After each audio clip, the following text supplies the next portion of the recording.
So my name's Derek Mosley. I'm the director of Marquette Law School's Lubar Center for Public Policy Research and Civic Education.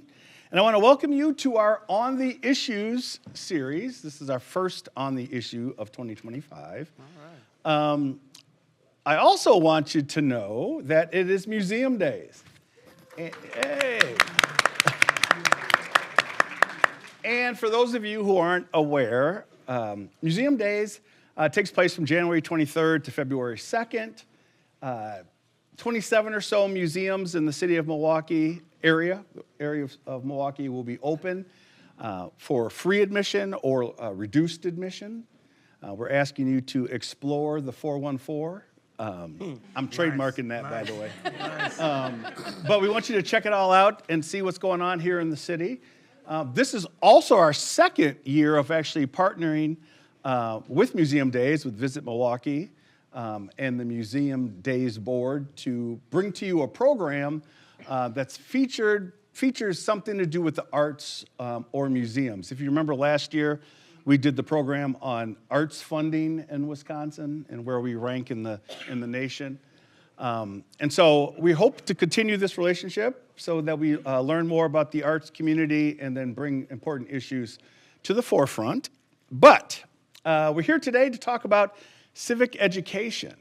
And the United States Department of Commerce put out a study, and the study just came out a couple months ago, and the study said that 70% of Americans would fail a basic civics test.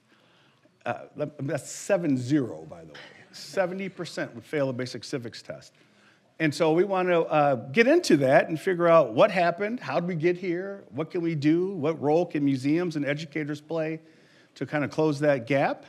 But before we do that, since we are the Lubar Center for Public Policy Research and Civic Education, we are all going to take a civics test. Yeah. Nobody told me there was going to be a test today. There's no math, though, right? No math. Okay. This is a law school. Right. We have no math, so don't worry about that. That's the reason why I went to law school, actually. No math. But we're not grading this test, but... You know we're grading the test. Well, I'm not going to ask anybody their results. You can keep them to yourself. But I just wanted you to get an idea. I'm going to make sure I get the name correct. It was the name of the group that actually did this. The Institute for Citizens and Scholars asked random citizens in all 50 states, 10 questions. And we're going to give you those 10 questions. And I heard a groan over here. We're going to give you these 10 questions and see just how you think you did on that. And do you remember the things you learned while you were taking your civics test? So is everybody ready? Let's go. We might as well get started. So here's the first question. The idea of self-government is in the first 3 words of the Constitution. What are these words? We the colonists, B, Congress shall make, C, we the British, or D, we the people. Don't say it out loud, just keep track. All right? Everybody locked in? All right. Answer, of course, is D, we the people. So those of you who are 1-0, good job. The second question, how many U.S. senators are there? A, 435, B, 52, C, 50, or D, 100? All right, everybody locked in? That answer is D, 100. Nobody's clapping. I'm getting a little nervous. Question number 3. The Federalist Papers supported the passage of the U.S. Constitution. Name one of the writers. Is it A, Thomas Jefferson, B, John Adams, C, James Madison, or D, George Washington? All right, that answer is C, James Madison. All right. Number 4, what did Susan B. Anthony do? Was it A, founded the Red Cross, B, fought for women's rights, C, the first woman elected to the House of Representatives, or D, made the first flag of the United States? Right. That answer, of course, is B, fought for women's rights. Number 6, During the Cold War, what was the main concern of the United States? A, climate change, B, the Great Depression, C, slavery, or D, communism? Of course, that answer, of course, is communism. Now, here's the funny story. That's not that funny, I guess. But 2% of the people surveyed thought it was A, climate change, just so you know. The Cold War got it. Yeah, the Cold War got it. All right, number seven. Who is considered the father of our country? Is it A, Abraham Lincoln, B, Patrick Henry, C, George Washington, or D, Thomas Jefferson? That answer is C, George Washington. Number 8, how many amendments does the Constitution have? A, 10, B, 21, C, 23, or D, 27? Oops, sorry about that. How many amendments does the Constitution have?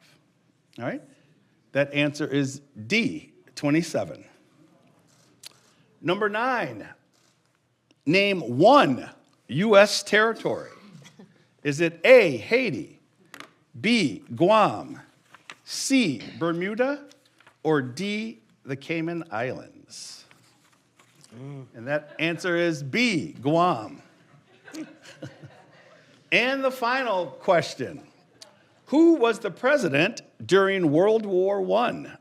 Was it A, Franklin Roosevelt, B, Warren Harding, C, Woodrow Wilson, or D, Theodore Roosevelt? And that answer was C, Woodrow Wilson. All right.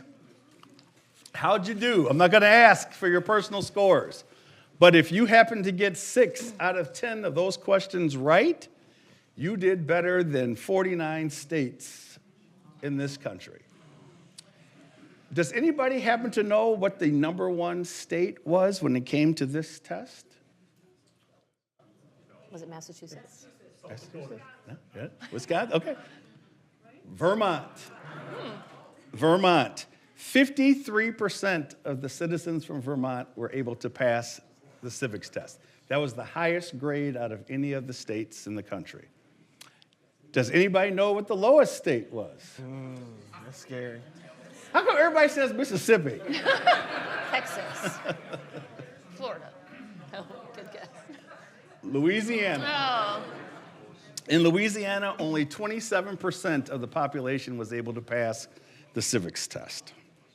So, 70% of Americans can't pass a basic civics test. So let's get into this and see what's all going on. So we assembled this great panel of educators here. I want to introduce them to you. So directly to my left is Sarah Koplin. Sarah Koplin is a 7th grade civics teacher and is president of the Wisconsin Council for Social Studies. To her left, well, you can clap for her. You get some claps. And to her left is Keighton Klos, executive director of the Milton House Museum, site and museum, I should say, in Milton, Wisconsin. Please welcome Keighton. And to her left is Dr. Robert Smith, professor of history and director of the Center for Urban Research, Teaching, and Outreach here at Marquette University. And he is also the resident historian at America's Black Holocaust Museum. So we get up for Dr. Smith. So to get started, I think it's important because it is museum days. I want to start with the executive director of a museum.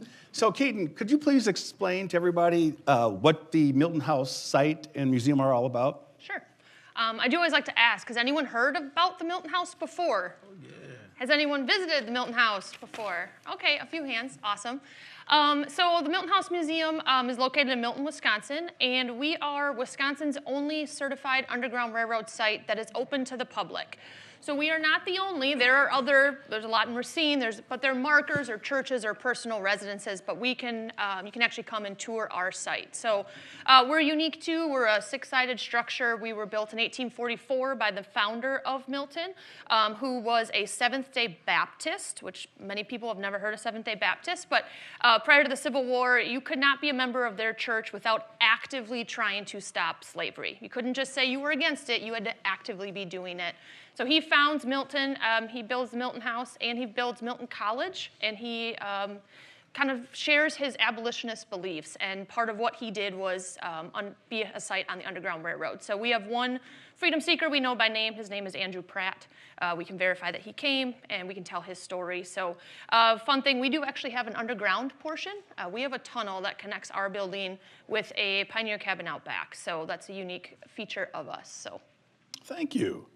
I'm going to go over to you, Dr. Smith, real quick. Could you explain Curdo and what you do at Curdo? I'm gonna get in trouble first. Let me just share that. I have, you might debate this, I have the best job in higher education. My job is to do a bunch of cool stuff with a bunch of cool people. That's my job. And I don't mean to, like, exactly. And what we're able to do is look at a number of rights-based issues, partner with local experts, engage those local experts with faculty, students here at Marquette, and figure out the best way to amplify, in some cases address, in other ways educate about those issues. And I'm gonna get in trouble because a lot of the folks we partner with are in the room right now. So members of Curdo will be at the conference in March. We have 3 related presentations. Excellent. Members of ABHM have visited Milton House. Mm-hmm. One of our first projects was with Joanne to produce the Exchange documentary. We do similar kinds of work around curricular development with Ben over at the Milwaukee County Historical Society. Done work with the Milwaukee Institute for Art and Design. And if I know I'm missing some folks, I know I'm gonna get in trouble. Ken, and doing some work with Beckham Stapleton, Little League. We got the Trinity Fellows over here, Marquette graduate students who do some pretty cool stuff in the community as well. Falmers Chaney Advocacy Board, which is central to our prison education program. We teach over 12 courses in 3 correctional facilities out of Curdo. I'm gonna stop right there. Okay. But that's just an example of what we do. And it's present in this room today. All right. Thank you. So, Sarah, I'll start with you because you are sort of the boots on the ground. If I had to ask you to define civics, what is civics? Well, I wore my shirt today, so that was ready. Civics is my superpower. My students told me I should wear it. So civics education is definitely the content knowledge that you were kind of talking about with this civics test. And Wisconsin does have a civics test that all students have to take in order to graduate high school. In 11th grade, they have to take this. So while content knowledge is really important, there's things we all should know kind of about how our government works, how things happened in history, or how we can connect history to current events. It's really important that we also understand it's not just the content knowledge. It's also the development of skills that are necessary to function in our republic, and also the development of what is called dispositions to be able to function as a citizen or a community member within a democracy. So a lot of people think that this is a class where you're like learning from a book and you're learning and memorizing things and you're taking tests. But reality is that civics is much more than that. So in order to have kids build skills in civics, or anybody build those skills, you're gonna have to have the ability to analyze information. You're gonna have to be able to find out where you can access that information. You're gonna have to ask questions about perspective, so it dips into history.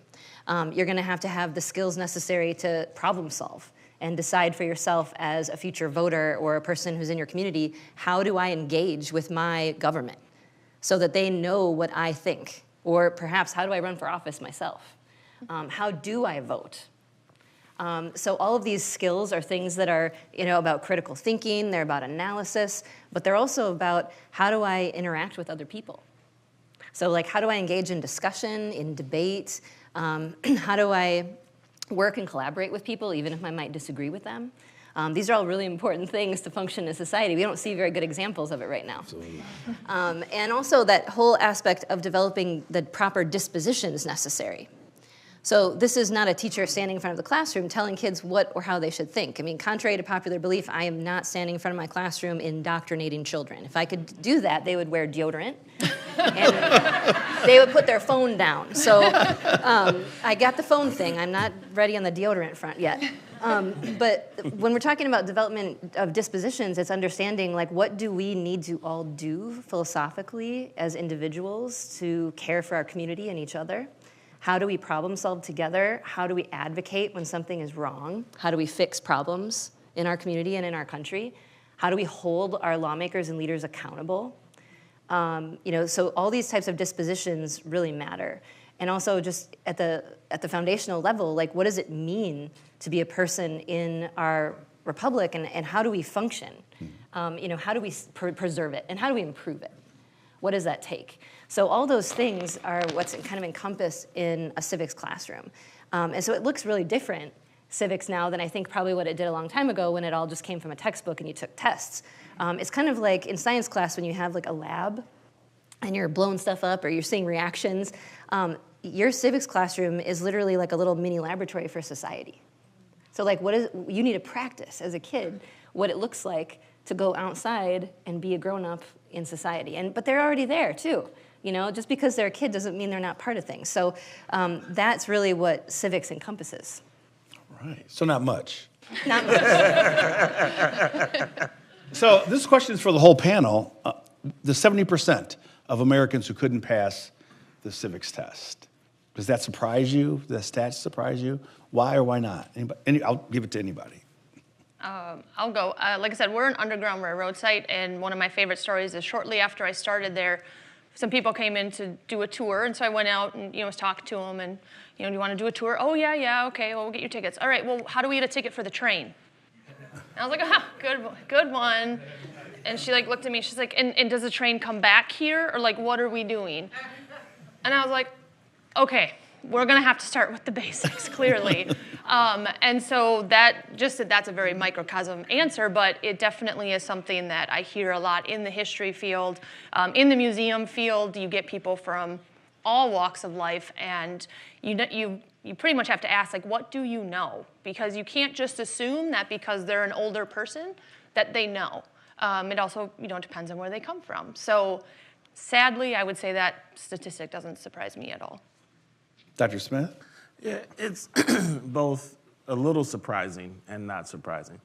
It's a little surprising because, if that's the 10 questions that shape how we come to understand something about civics, that's also rehearsed yearly in a number of classes.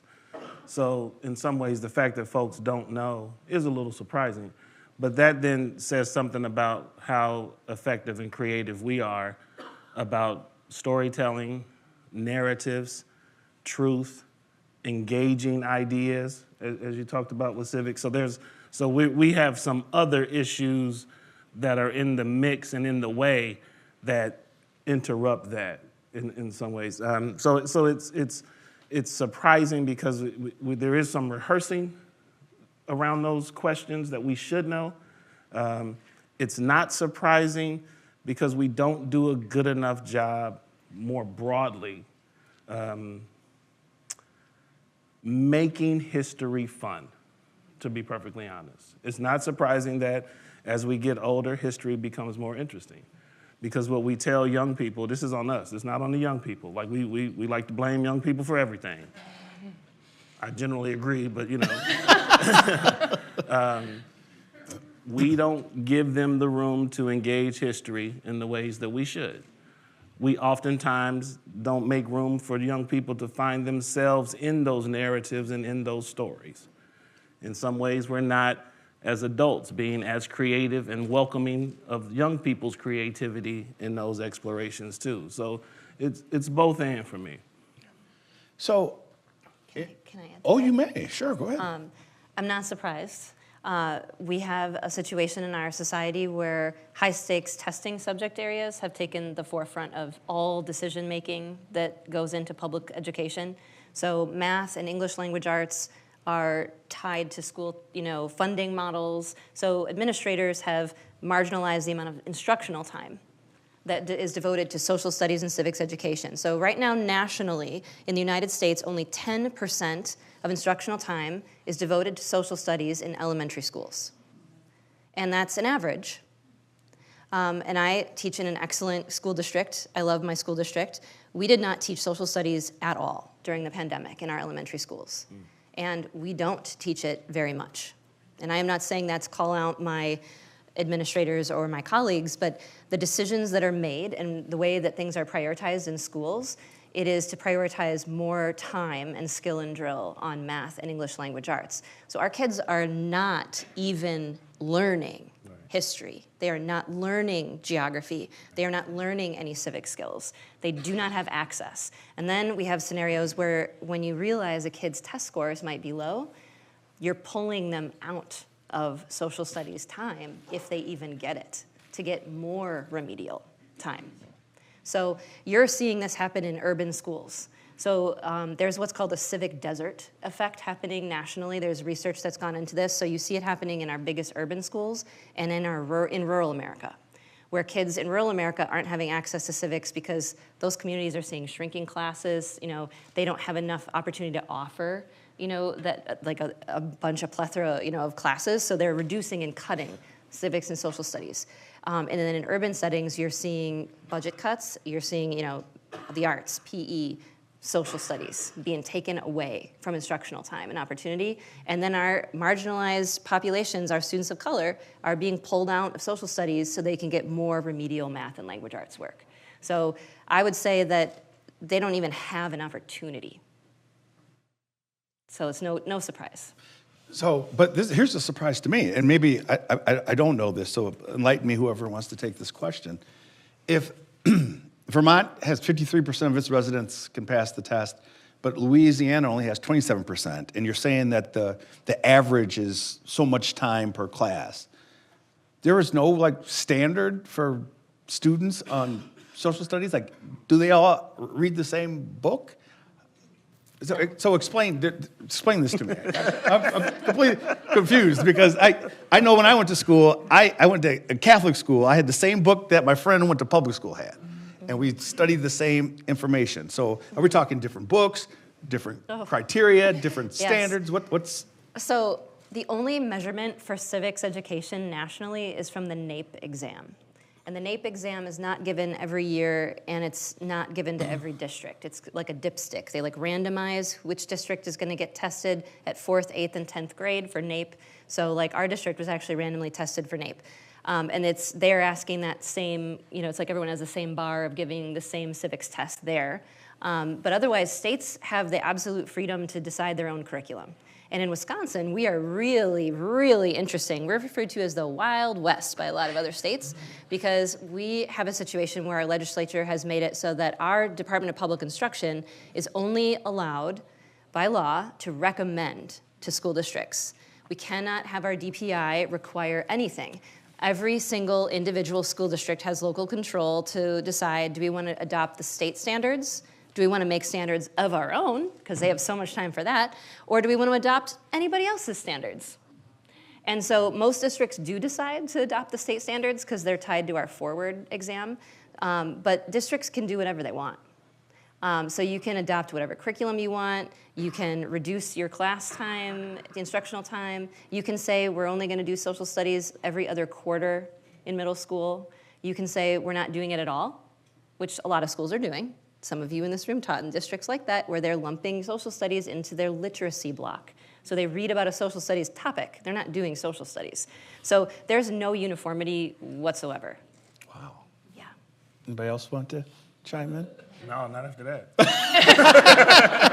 She brought it, no doubt, no doubt. So if that's the case, then how do we assess how well our students are learning civics? Or don't we? Does anybody else want to say? Well, I think let's realities in the classroom and in schools being what they are. Let's not write off our young people, though, because they are politically engaged in a lot of ways that we don't see. They may not engage with history in ways that would be more ideal, but they are very much tuned into how we as adults are behaving around civics. And that's something that I think if we're not honest about in this conversation, and I think you've alluded to it in terms of what the teaching preferences are. Outside of the classroom, though, they're paying attention to how dysfunctional our political behaviors are.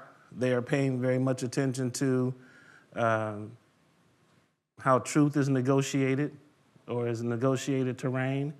They are very aware of hypocrisy. We don't like it when they bring it up and tell us, but they're aware.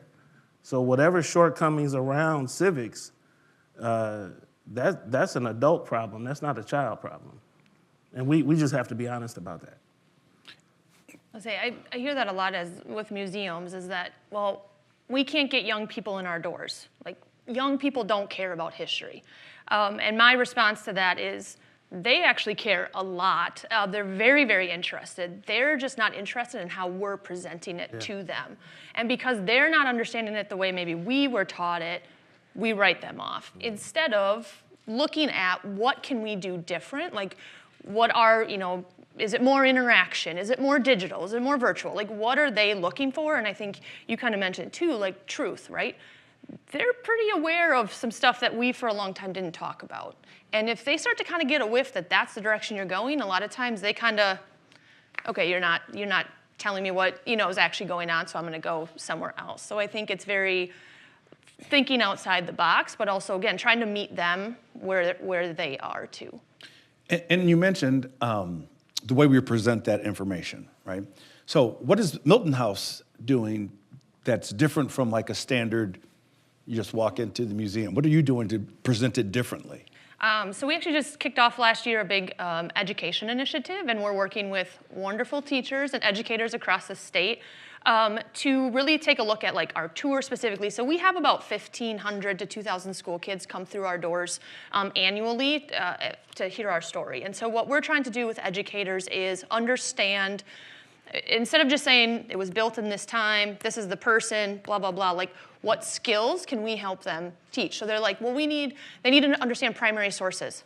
I have a million primary sources that we can pull out. And so we've talked about different ways to do that. Like what if, after the tour, then you come and they go into a room and actually have the primary documents and actually can see them and assess them, map skills. So with this education initiative, we're trying to assess how we can be an asset to educators. And that involves what are the standards, what are teachers looking for when they come for tours, and again, not presenting history how we think it should be presented, but trying to listen to other partners who are trying to help and say like, okay, how can we collaborate? And Sarah kind of mentioned it too, like some teachers aren't teaching social studies, and I've heard that, and I've heard it's too hot button of a topic. I'm too scared of it. And so I feel like at least museum-wise, you can bring your kids and let us take the hot topic. Yeah. A little bit of I'll give you resources like primary sources and terminology and all that stuff that maybe will help ease that a little bit. So we're really just trying to figure out how we can be that asset and help fill those social studies deserts, be that gap for educators, and be a partner. And I've lived here for a number of years. I'm not originally from here, and I just went to Milton House like 2 years ago, and didn't even know it existed. And the thing that struck me, and I put it on social media, but the thing that struck me was that you had the ability to walk through this tunnel that sent people to freedom, right? And you could touch the walls, and you can walk through that tunnel, and it's important. And so when you say like 1,500 to 2,000, how can we get that number up? I gave us a Black History speech in Beloit for the King holiday just on Monday, and everybody in Beloit knew about Milton House. I mentioned, I was like, hey, you guys know about Milton House? All everybody's hands went up. We just did it here, and like a third of the people's hands went up. So what can we do to get that word? You said we have to make it important to the youth. They have to understand it, want to feel it, and be a part of it. How can we get this information out so that the youth can experience Milton House? What do you need people in this room? Because there are a lot of people in this room who work in this realm. Talk about us, reach out to us. I think, again, we became a historic house museum in 1954, so we have been around for a long time. We are Rock County's only national historic landmark, which was designated in 1998. Awesome. So we have a national story, and that's something that me and my board are working a lot on. Again, we have a goal of every student in Wisconsin should touch the Milton House at some point throughout their education, whether that's virtually, coming for a tour, anything, us coming to present to them. And so also kind of what you mentioned with the tunnel is I tell people all the time, come to the Milton House because I will give you a tour you can't get anywhere else. And that tunnel is very, very emotional. Before I take anyone through, I always say, I'm gonna just walk through, but take your time, don't rush, do what you need. We have a lot of people that come out of that tunnel crying and have a lot of feelings. And so we also just added some really amazing artwork that kind of depicts Underground Railroad that really gives people the opportunity after your tour to kind of reflect on what you learned, what you felt. And so I think it's, I would love to say I could handle 10,000 school kids, but I mean, I'm a staff of 2.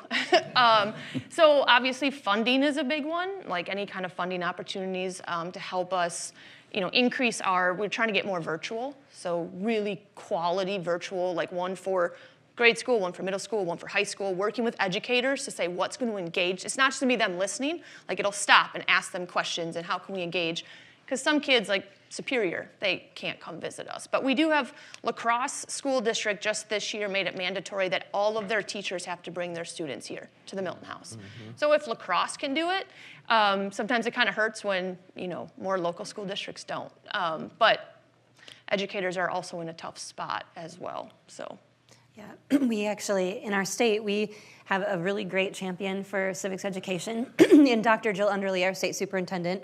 She was appalled by our NAEP exam scores as a state with civics when she took office. So she started this whole initiative. And so there was a team assembled of educators across Wisconsin, and we worked for 3 years to build a civics scope and sequence that was for kindergarten through 12th grade. And this was just published last November. But again, it's a recommendation.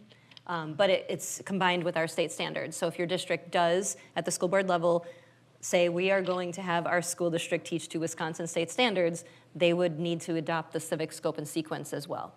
And then Act 20 came along, and nobody cares about civics anymore because they care about the reading stuff. But it's there. So we have this beautiful scope and sequence with resources and excellent guides to help students do their own inquiry, because that's what our standards ask. We actually have other states looking at our standards saying, how can we be more like Wisconsin in social studies? Because kids are learning how to ask their own open-ended questions to investigate history and current events. They are looking at the world through the eyes of marginalized stories.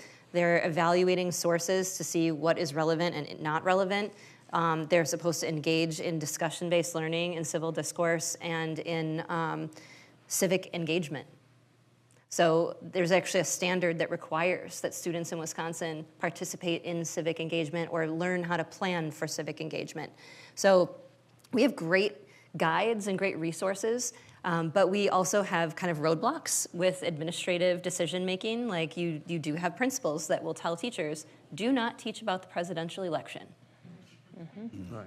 Or do not allow your kids to debate any current events.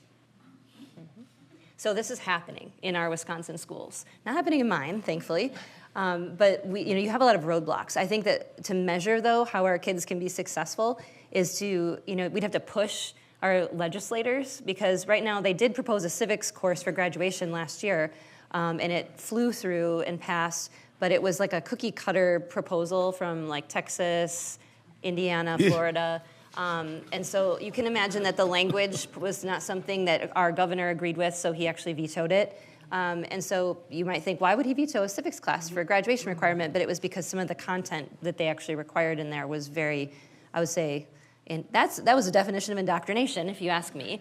But if you're looking at how we can measure our students' success, there are models from other states that are great. Massachusetts, Illinois. You see some great states that require not only a course for graduation, but a civics engagement component where kids are actually out in the community making changes, problem solving, attending civic events.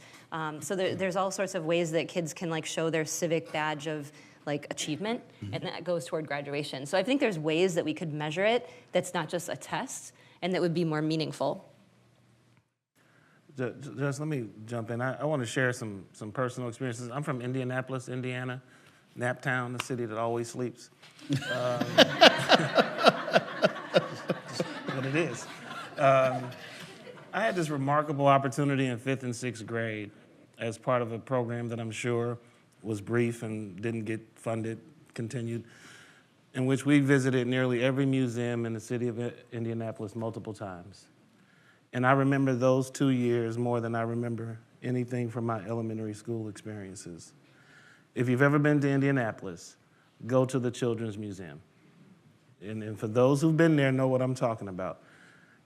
We used to, don't tell my mom.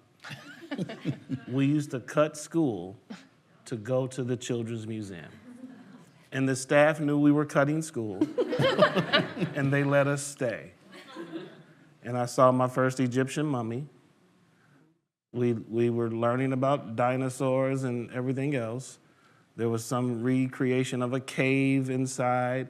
And now that institution, which is in the same community that it was in when I was in elementary school, has grown and blossomed in remarkable ways. Part of the answer to this question about civics is why we're here. Museums matter that much. They absolutely matter that much. They matter in hostile political climates that we're in.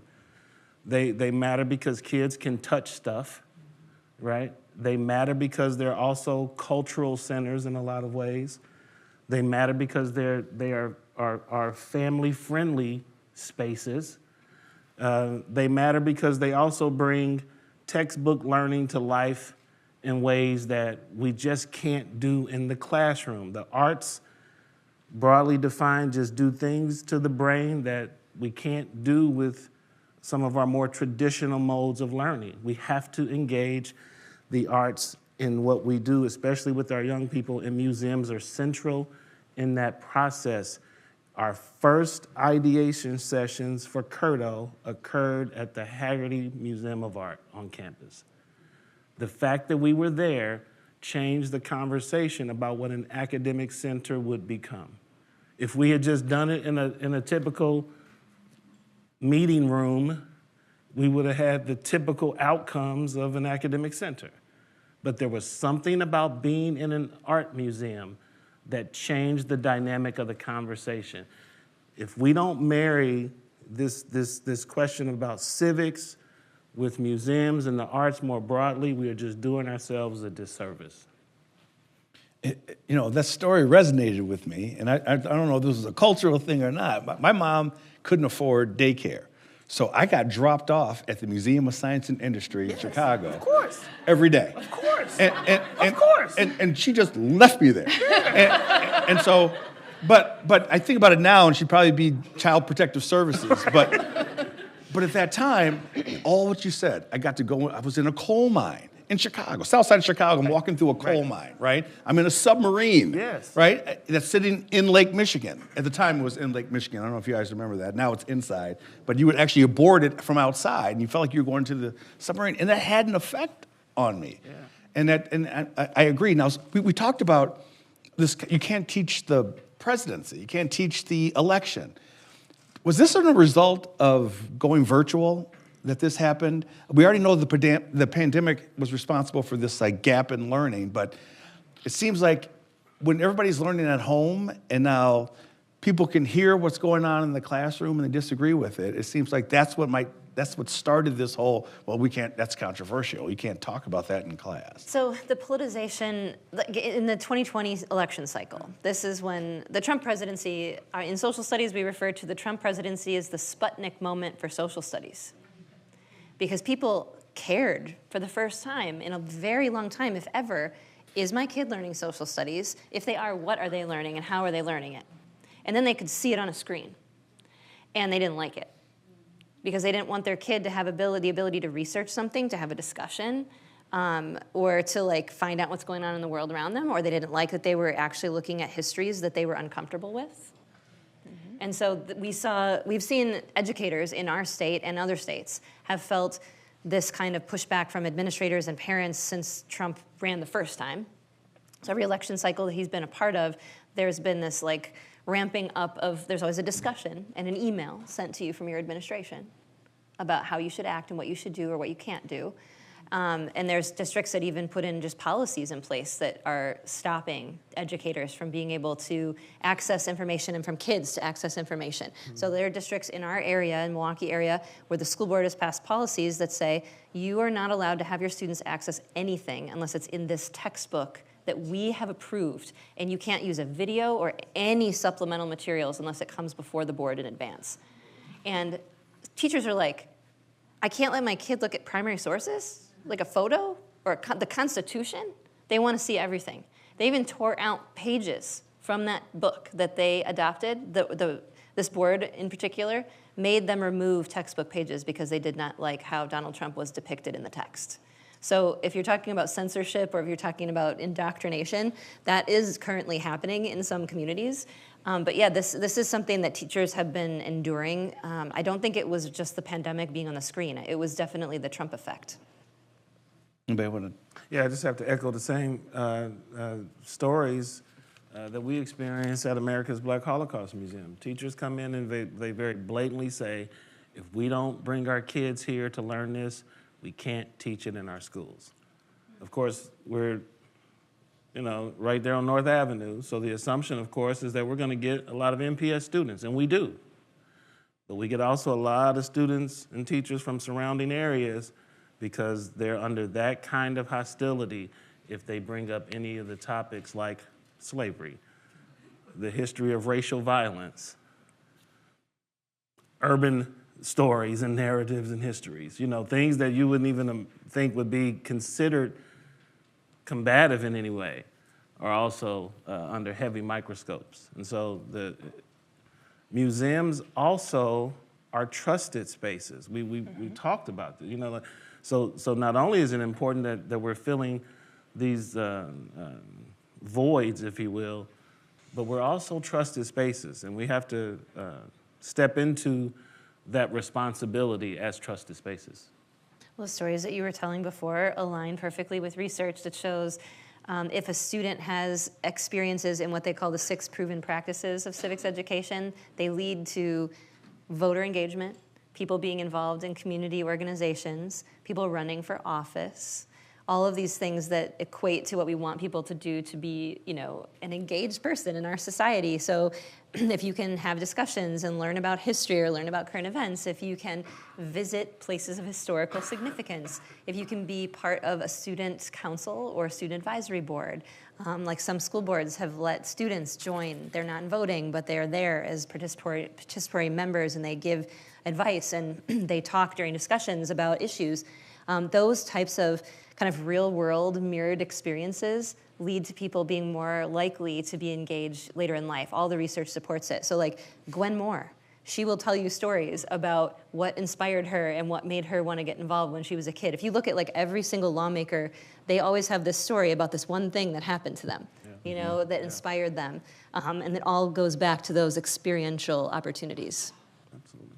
If this is the environment that you're operating in, then how do you make education, specifically civic education, more culturally responsible? How can you do that?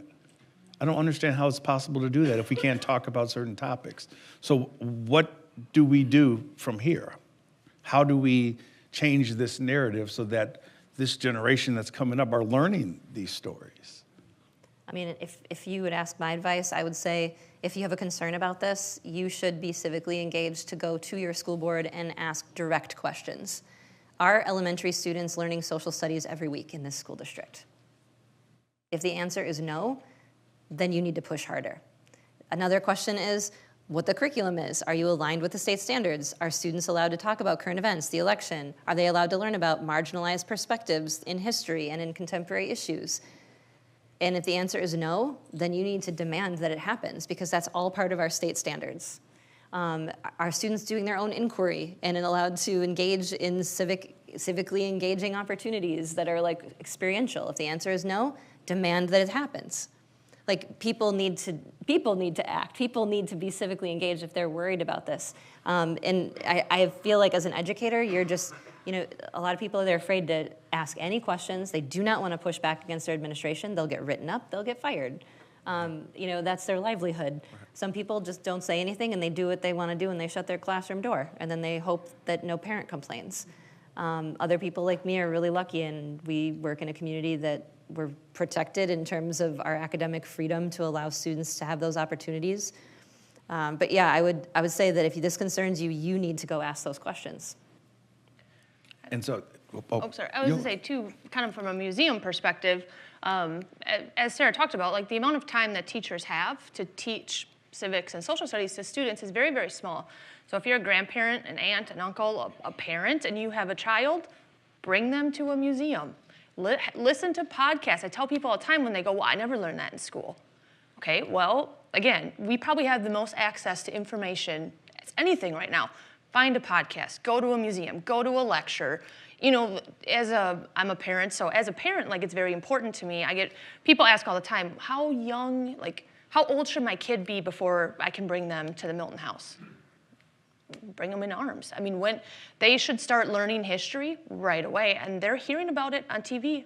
So why not give them the context for it? And so I think, kind of similar to you, we don't give young people enough credit for, it's amazing to me, we mostly have fourth graders come through, the things they know, the questions that they ask, you give an answer and they push back, and they're fourth graders. But when you hear, well, I heard on TV, my mom listened to this podcast. I mean, they're hearing it. We like to think that they're in this bubble. They're not hearing the discourse and they're not hearing all of the racial discussions that adults are having. But they're listening and they want to learn and they want to understand. And, I have I remember one very specific reason. I had a time where I had a group of students and there was a white boy and a black boy and they were standing next to each other and we were talking about slavery. And the white boy goes, so you're telling me, he's a fourth grader, you're telling me that because he has black skin, he has to do what I say. And I go, back then, yeah. He goes, I would never do that to him. That's awful. And it broke my heart, but it also made me feel better, right? Like that they can't even comprehend how people were doing that because they've kind of moved past that a little bit. But I think, again, finding resources outside of the classroom help educators know that your educators are trying to do their best and find resources that you can help teach your own kids the history that and civics that they really need to know. I want to share a complimentary story of another fourth grader. I knew I was in trouble when she started the question. She said, Dr. Rob, I have 2 comments and a question. That's about right. She says, so the flag stands for freedom and liberty and justice, right? I said, yes. She said, but we had slavery when the flag was around, right? She said, so can you explain to me how we can have a flag that stands for that and still have slavery at the same time? That's a fourth grader. And I told her, I said, if I had an answer to that, you know how much money I would be making right now? And so I tried to give her as best of an answer as I could. But to your point, like that was a fourth grader who walked me down that ladder and knew she had me set up, And she knew, I think, intuitively that whatever answer I was gonna give her was not going to satisfy her. You know what I mean? Like I had to dig a little deeper to get there. But I think in her mind, setting me up, she knew something wasn't right and the answer wasn't gonna suffice. We even see teachers, though, that there's new licensing standards. So right now, if you are coming out of college to be a teacher, you could be licensed to teach anything from kindergarten through 9th grade, anything, or anything from 4th to 12th grade. So let me ask you, do you think people feel confident teaching about history if that's how their preparation is? So they don't. They're terrified. They don't have the resources. So, and then when they want to try to find the resources through like a professional organization or a conference or some professional development opportunity that exists, there is no money given to them at districts. Districts, all the money that they're spending on professional development, if they have anything right now, because you're probably aware of all the budget problems with schools, they're dumping that money into math and language arts. So it's a hard time for teachers. They really have a hard time accessing, how do I get the tools and the resources or the opportunities for my kids to be able to do these things, and how do I get myself into a place where I do it right? It's a tough time. All right, at this time, I'm going to open it up for any questions for our panel. We'll bring a microphone to you if you have any questions.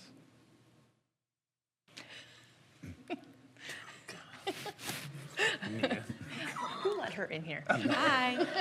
Dr. Rob, I was going to have you talk about Youth 250 and Made by Us, Why don't you but do that I for knew us, you were Mia? going to turn Thank it you back very on much, me. yeah. So this is for any museums, historic sites in the room, but also just in case anybody else is curious. There is a consortium called Youth 250, and it's put on by an organization called Made by Us, and it's all about how you get Gen Z involved with the 250th birthday of the United States of America. And so it's all about how you get them civically engaged. And if you're a museum or historic site, you can sign up to have some of those Gen Z consultants come to your museum and tell you about the programs they want to participate in, what they would like to see at your museum around the 250th anniversary. One of my colleagues, Molly, is part of that consortium, and she's having a great time. We're going to go in the middle and then over to the side. Thank you. I have 2 comments and a question.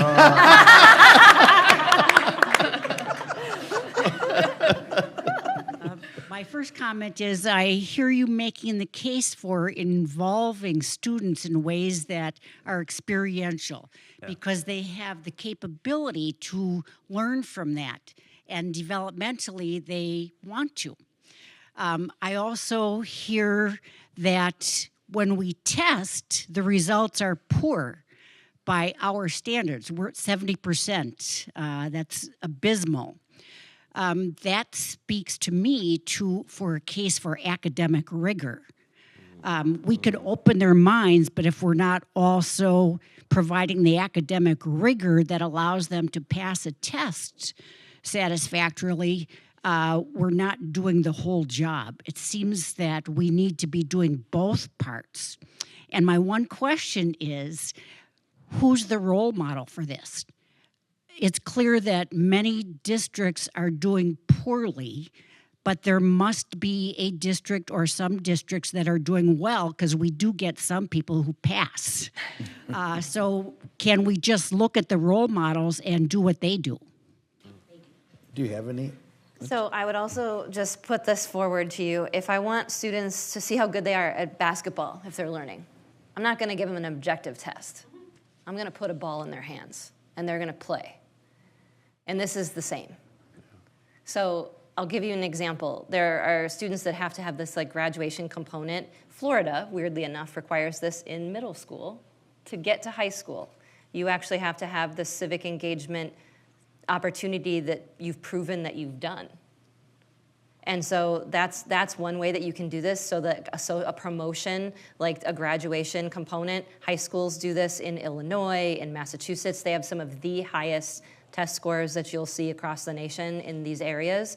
And so that is, I think, a better way of assessing student achievement, because we don't go into the real world to pass tests like this. We go into the real world to go to a voting booth, to make heads or tails of what's going on in our legislature, to figure out how we run for office, who we vote for. So that's it's like you got to put the ball in kids' hands. So my students have they have a civic engagement project. They can design it of their choice. So last year I had 3 7th grade boys who, they didn't really like academic rigor, didn't do a lot of homework. They love soccer. And we didn't have a soccer team. So they wanted to fix that. That's what they made their project. And they had to figure out, how do I do this? Who do I talk to? How do I make adults take me seriously? So they had to schedule meetings with the superintendent, the athletic director, and the principal. They had to give them information about why this team was necessary. They had to prove that enough kids would play. So they had to go get 6th graders. They had to get 7th graders. They had to get 8th graders. They had to talk to parents and see if they would allow their kid to sign up. They had to gather data. They had to make presentations. They went through a lot. They had to find a coach. They had to find a place to practice. So that resulted in us having a soccer team. And I guarantee you that if those kids come back to me 10, 20 years from now, that is going to make a difference in their life because they felt like they literally got a soccer team for the school. They're like little heroes right now. And so that to me might seem like a small thing for a 12 and 13-year-old, but this is a really good metric for what civic engagement should look like. Yeah, absolutely. So a broad question followed by a slightly more provocative question. Do you see America 250 or a way to leverage America 250 to improve the civics education? And then more provocatively, how's Wisconsin doing in that department? I can give you Wisconsin's test score on those 10 questions. 42% pass You do, okay. on those 10 questions. I would say just from a museum perspective, that project and how are we engaging with the 250th anniversary has been, it was a topic at the state historic conference last fall. The curator at the Veterans Museum actually started a project that's around that where he's trying to get basically any public building to put a lantern in their thing, and that actually has gotten taken and has blown up nationwide. So I don't know I don't know exactly how every single museum is engaging with that. I know we've had discussions about that because we were like, well, we weren't around. So how do we pull that history that's about 100 years ahead of us into, what we're talking about? And so I think from what I've heard, at least from museums, I've heard it's a lot of talk in the museum field right now of how are we going to do that. So I don't know if that necessarily answers your question, but it's definitely something that museums are trying to leverage, if nothing else. There's a teacher advisory panel that was assembled nationwide, and I was one of the Wisconsin teachers as a part of that America 250 project. So we were helping to build curriculum materials for elementary, middle, and high school students that were surrounding the America 250 initiative. And so those have been launched in all 50 states. I know that the National Council for the Social Studies has promoted that and offered trainings for educators. Our Wisconsin Council for the Social Studies is going to do so as well. They have this America's Field Trip opportunity for students that they launched last spring where kids could submit essays reflecting on what America means to them. They were really interesting, or not, if they didn't want to write an essay, they could do a video, and then students would have the opportunity to be selected for these field trips to, national parks, Washington, D.C., so the idea is to get them into spaces that are, significant to our history. So I don't really know if we can predict the outcome of how that will impact civic education. Just from a teacher's perspective, I think that most teachers don't even know about it unless their administration is pushing it. So I think that it's very good. They're good resources, but I don't know it's going to have like a global impact on civics. I have a very short story that leads up to my question. And the story is, when I was working in a business that disseminated information to a lot of people, there was a tornado warning, and it was for Waukesha. And I had a man call me up on the phone and say, "There's a tornado warning for Waukesha." I said, "Yes, there is." "What county am I in?" He didn't know where he was. He didn't know what county he was in. I told him, "You're in Waukesha County." He said, "Oh, okay, I didn't know that." This was an adult. And my question is, we do all this work for kids in school, but what do we do for we adults after we get out of school? How do we continue to keep grown-ups engaged and coming to museums and continuing to educate themselves? Anybody have an answer? Well, museum days, January 23rd to February 2nd. If you want more information, visit Milwaukee.org. I would say we also have a genealogical society that runs out of our museum.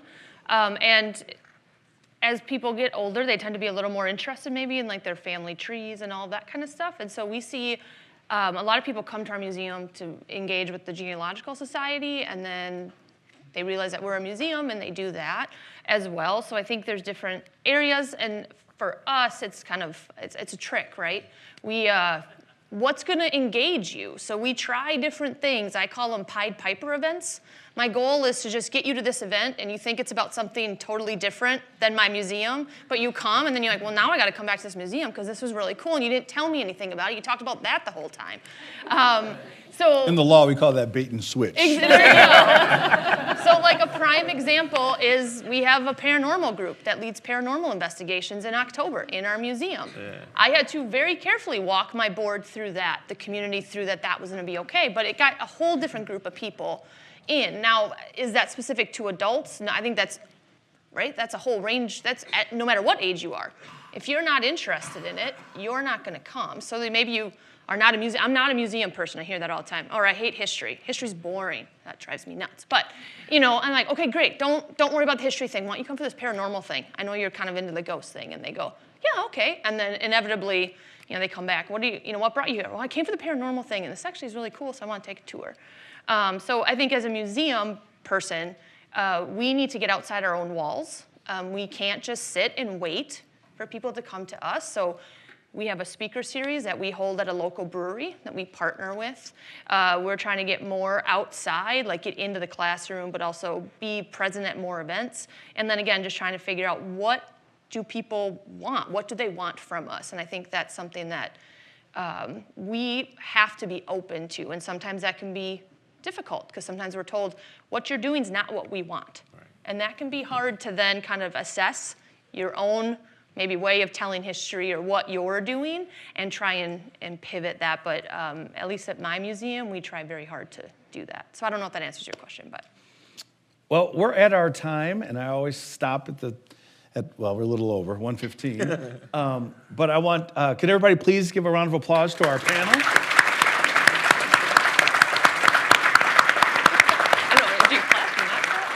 Also, I want everybody to remember that it is Museum Days. We're kicked it off today, January 23rd to February 2nd. Please go to visitmilwaukee.org to figure out which of the 27 museums are participating for admission, free admission, or lower admission. Future programming, February 5th, we'll be back here in the Lubar Center. I'm giving my part 2 to my Things Your History Teacher Didn't Teach You lecture about blacks in history. For Black History Month.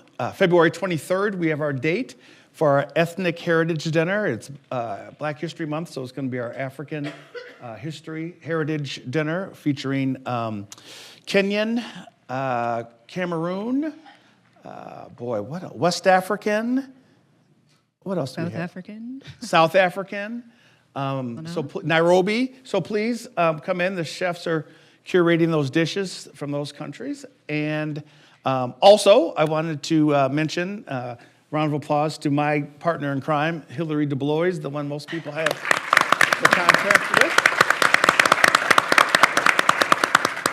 Thank you all for coming, and this is my 2-year anniversary here at the Lubar. It's been a pleasure bringing this programming. I look forward to bringing you more as we go on through the year. So thank you for coming. Please get home safely, and we hope to see you February 5th. Thank you.